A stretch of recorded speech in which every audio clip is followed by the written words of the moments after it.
যুক্তি থেকে আমাদের বের হয়ে আসতে হবে।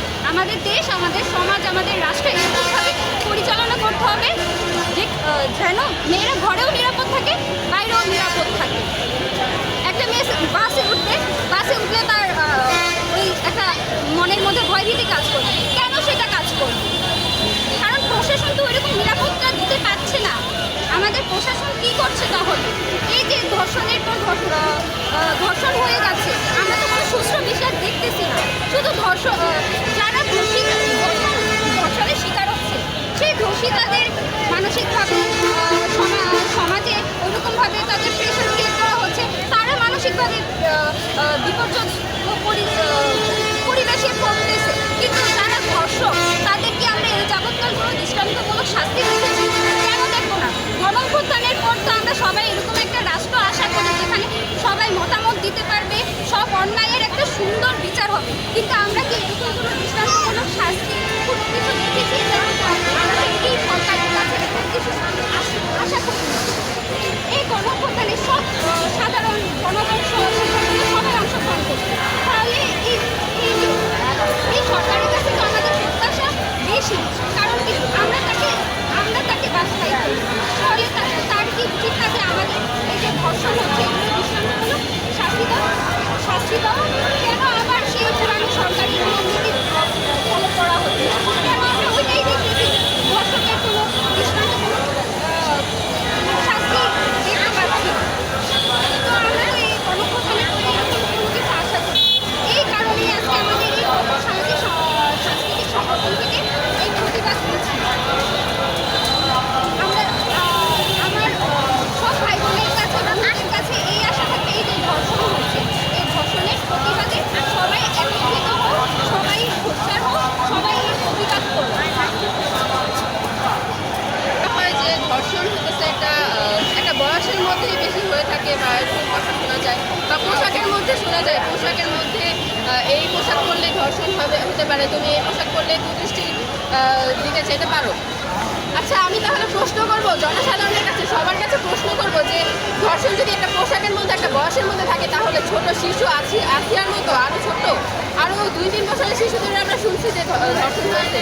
আমরা শুনছি, এমনকি আমার নিজের পরিচিত কিছু মানুষও শুনছি যে আমার গ্রামের বাড়িতে খুবই বয়স হয়ে গেছে, তার বয়স হয়তো খুব কিছুদিনে সে মারাও যাবে। এরকম বয়সের একজন নারী, এরকম বয়সের একজন দাদি, সে কেন ধর্ষণ হয়? আপনারা কি বলতে পারেন?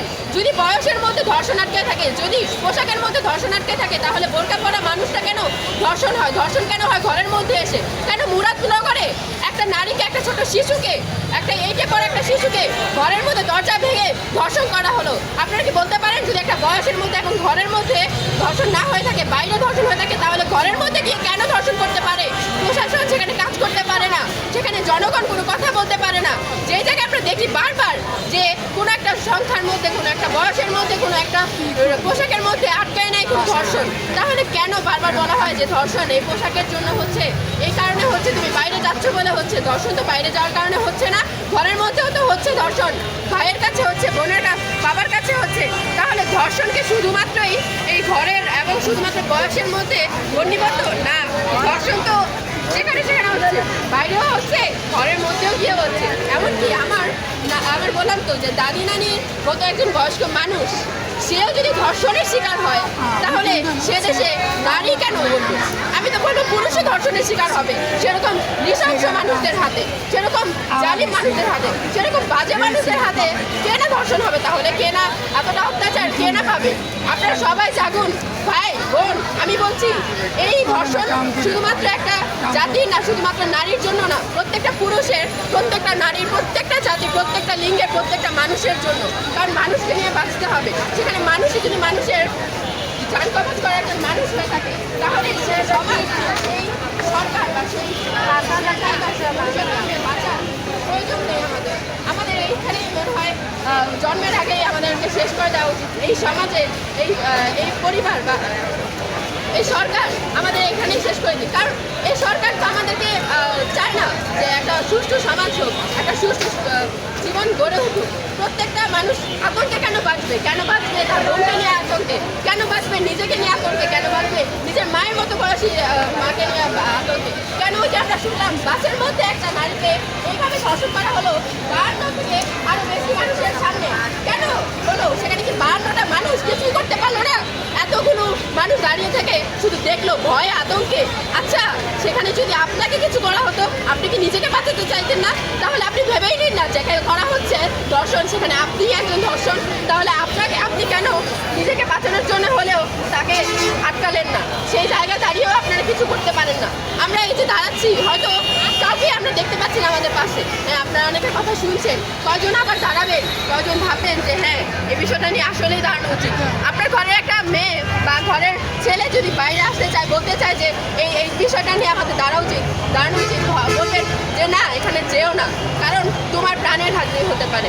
যেখানে শত্রুরা আমাদের সামনেই বাস করে, আমাদের সামনে থেকেই আমাদেরকে ঘর থেকে এসে আমাদেরকে মেরে ফেলে যায়, তো সেখানে আপনি কীভাবে বলতে পারেন যে আপনার ঘরে এসে আপনার সন্তানকে, আপনার ছেলেকে, আপনার মেয়েকে মেরে যাবে না? বলতে কীভাবে পারেন?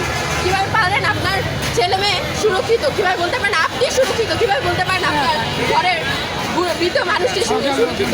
প্রত্যেকটা মানুষই তো এখানে সুরক্ষিত না। তাহলে কেন দাঁড়াবেন না? কেন জাগবেন না? কেন এই যে অবদান হলো তারপরে কিছুই হলো না? কেন এই যে এতগুলো ধর্ষণ হচ্ছে? ধর্ষণ না শুধু, এই যে বিভিন্ন জায়গায় শুনতে পাচ্ছি যে খুন হয়, তারপরে বিভিন্ন সন্ত্রাসবাদী হয়, এইসব কেন বন্ধ হচ্ছে না আজও? এগুলো কি বন্ধ হওয়ার প্রয়োজন নেই? আপনাদের কাছে আমি জানতে চাই জনগণের কাছে, যে জনগণ বলে রাজনীতি করা দরকার নেই, জনগণ বলে কোনো কিছু নিয়ে তাড়ানো দরকার নেই, যেভাবে চলছে সেভাবে চলবে, এটাই আমাদের সরকার, এটাই আমাদের জীবন। কেন এই জীবনকে আমরা মেনে নেব? এই জীবনটা কি আমাদের এতটুকুই? আমাদের জীবনকে সুন্দরভাবে বাঁচার অধিকার কি আমাদের হতে পারে না? কেন হতে পারে না? সরকার আমাদেরকে জবাব দিক। এই জনগণ, আপনাদের কাছে আমি জিজ্ঞেস করি, আমাদেরকে জবাব দিন যে কেন আমরা দাঁড়াতে পারি না, কেন আমরা এই সমাজের বিরুদ্ধে কথা বলতে পারবো না, কেন এত ভয়? যেখানে আমার ঘরের মধ্যে ভয়, সেখানে আমি বাইরে আসতে ভয় পাবো কেন? আমার তো ভয় পাওয়ার কোনো প্রয়োজন নেই, কোনো প্রশ্ন নেই, কারণ আমার ঘরের মধ্যেই আমার ভয় এসে আমাকে মেরে দিয়ে চলে যাচ্ছে। তাহলে আমি ভয় কোথায় পাচ্ছি? ঘরে থেকে আমি নিরাপদ না?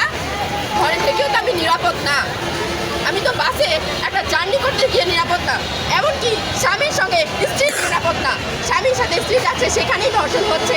সেখানে প্রশাসন কি করতে পারছে? কি করেছে তাদেরকে নিয়ে? কিছু কি করতে পেরেছিল আজকে হত্যার করতে? কিছুই করতে পারেনি। তো তনু হত্যার কোনো ধরনের নিষ্কৃতি দিতে পেরেছিল তারা? পারেনি। আমি এটুকুই বলে আমার কথা শেষ করছি।